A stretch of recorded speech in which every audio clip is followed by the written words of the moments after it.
மாண்புமிகு பேரவைத் தலைவர் அவர்களே,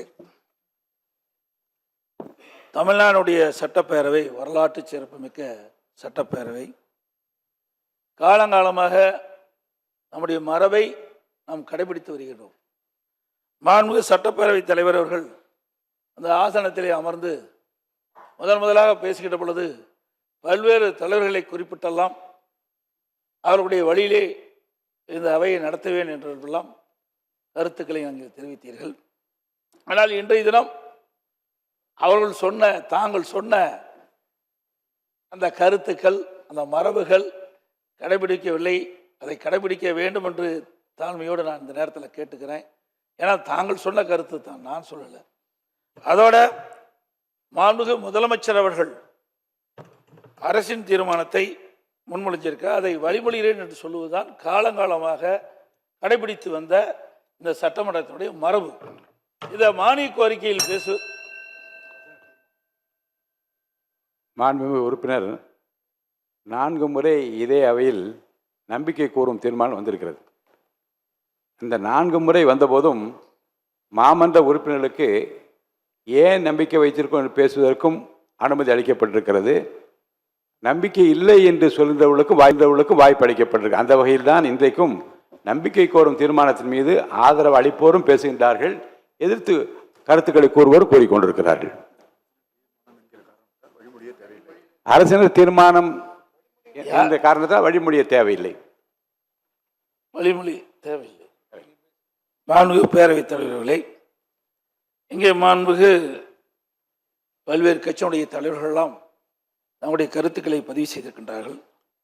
அனைத்து இந்திய அண்ணா திராவிட முன்னேற்ற கழகத்தை பொறுத்த வரைக்கும்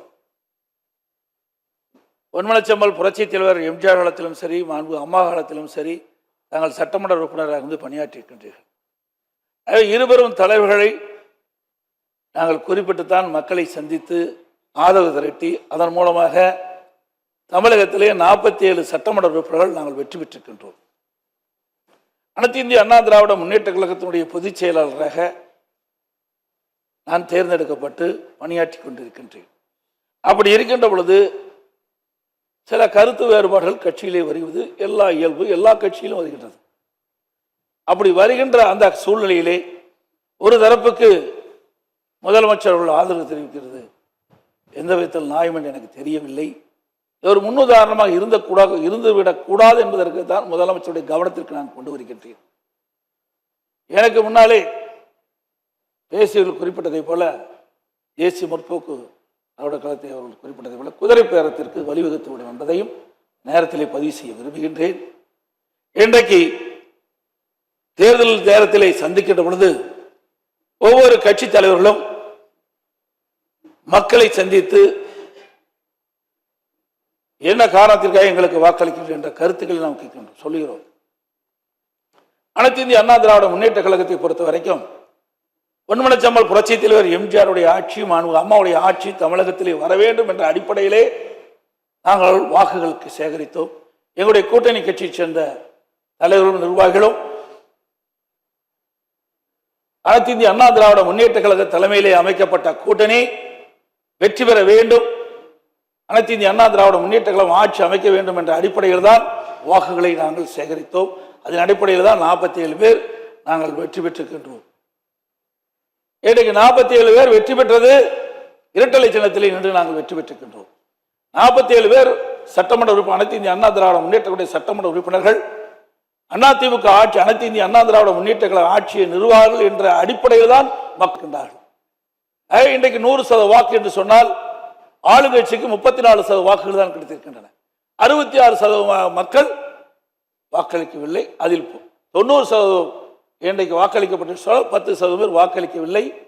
ஆக 66% வாக்காளர்கள் வாக்களிக்காத ஒரு சூழ்நிலை இருந்து கொண்டிருக்கின்றதையும் நேரத்திலே அவனுடைய கவனத்துக்கு நான் கொண்டு வர விரும்புகின்றேன்.